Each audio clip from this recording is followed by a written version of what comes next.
The Legend of Zelda Skyward Sword. Easily one of the most despised Zelda entries in the entire franchise.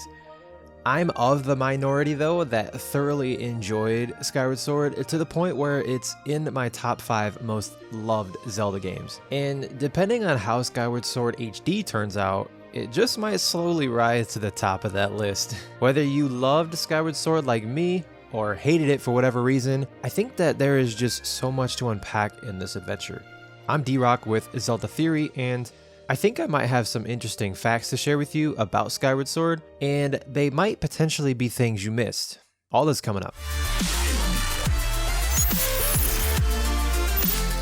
Did you know that Nintendo actually didn't intend on using motion controls for The Legend of Zelda Skyward Sword? Yeah, I know, right? This was something that I thought was pretty cool because it's definitely something I didn't realize personally until I obviously started doing the research for this video.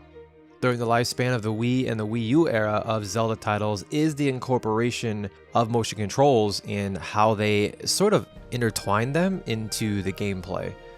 We all know by now, at least I hope so, that The Legend of Zelda Skyward Sword showcased an extensive version of this with the Wii Motion Plus controller and the nunchuck, I think that's what it was called, subbing in for Link's sword and shield.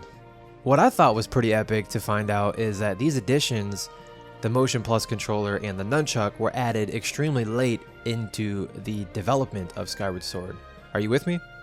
Nintendo realized the success of the Motion Plus controller with the Wii Sports Resort game that they wanted to incorporate that mechanic or the controller scheme into one of the biggest IPs Nintendo has, The Legend of Zelda, right?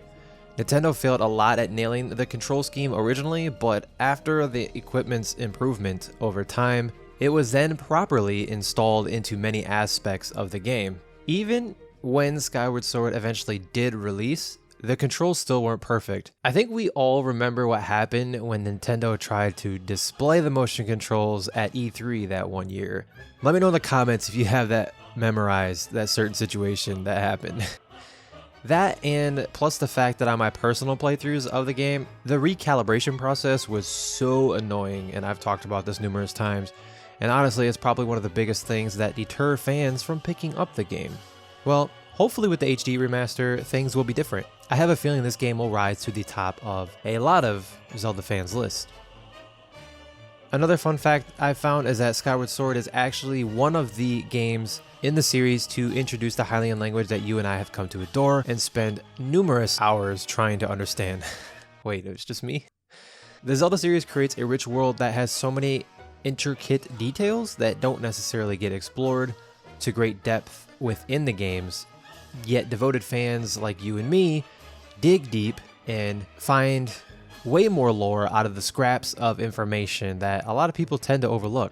The Zelda series has established the template for its own language, Hylian, which gets dissected to a greater degree with Skyward Sword as well as Twilight Princess.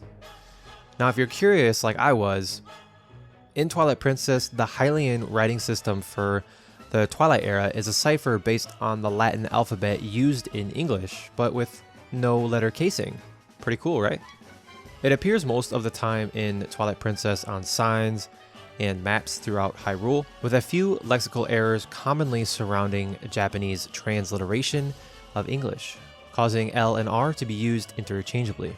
The non-canonical version of the alphabet found in the Wii version of Twilight Princess features its letters flipped horizontally. Pretty cool, right? However, Skyward Sword deals with another Hylian language in addition to the previous one that's established in Twilight Princess.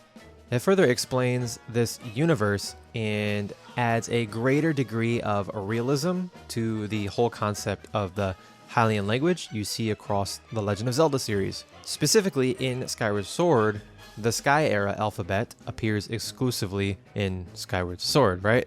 Duh. It is a cipher mostly matching the Latin alphabet with a few duplicate letters. A couple examples here is D is identical to W, G is identical to Q, I is identical to X, and P is identical to T, which if you're like me, you are absolutely confused. Hey, that's totally fine. You and I are just here to enjoy this amazing series as diehard fans, right? But you can't deny, this is pretty cool. So many of the Legend of Zelda games leave their mark on the history of the franchise in so many different ways. We all have that major impact that Majora's Mask left on our hearts way back in 2000, not to mention how Ocarina of Time literally revolutionized the Zelda series as a whole, as it was the first game in the series to introduce 3D graphics. Two of my all-time favorite games in the series, by the way. However, that being said, usually the games that are bangers, meaning sell well and are adored by you and I, the diehard Zelda fans, tend to have a bigger gap between releases or have a long development time stick out the most. Did you know that Skyward Sword was one of the games in the series that had the longest development time? There was a 5-year gap from 2006, when Twilight Princess was released, to 2011, when Skyward Sword officially released on the Wii, honestly being one of the worst systems Nintendo ever created, being a close second to its brother, the Wii U. Again, my opinion. I personally could not stand the Wii. I had more problems just hooking that thing up and making it run correctly than actually playing the stupid thing. Oh boy, I'm gonna get some heat for that in the comments. There's just no comparison in the series to how long it took to release another Zelda game than Skyward Sword. Really, the only other Zelda game that comes close to this is the bridge of time between Ocarina of Time and Breath of the Wild. I think this is one of the main reasons why it took so long for Nintendo to create Skyward Sword. They had a much longer release window, and then that allowed them to create a better story overall, and that's up to the opinion of the individual. Me being the individual in this video, I actually really adore Skyward Sword, so yeah. That is, until the release window between Breath of the Wild and the sequel to Breath of the Wild. It's going on roughly 4 years now since the release of Breath of the Wild. Nintendo just announced at their latest Nintendo Direct at E3 that they're, quote, aiming at a release of 2022, which would put the gap of time between releases 5 years. The same chunk of time it took between Twilight Princess and Skyward Sword. I do not like it when gaming companies throw out that word aiming. That's usually a sign that development isn't going well and that they need more time, which is cool, by the way. So they are just giving us a rough estimate as to when it could release. Are you with me? Based on the research I have done, my theory is that the sequel to Breath of the Wild isn't going to release until March 2023 or around there. I'll probably get a lot of lip for that theory, but honestly, it's just a vibe that I'm getting and feeling. Don't expect this game for a while, man. If you found value in this video, be sure to subscribe, turn on all notifications, and drop me a comment below and let me know if you knew about these things or not. Can't wait to have a conversation with you down there. Continue to be the light, and remember, it's dangerous to go alone. Much peace and love. Be sure to click on this video here to continue the Zelda conversation. I'll talk to you over there.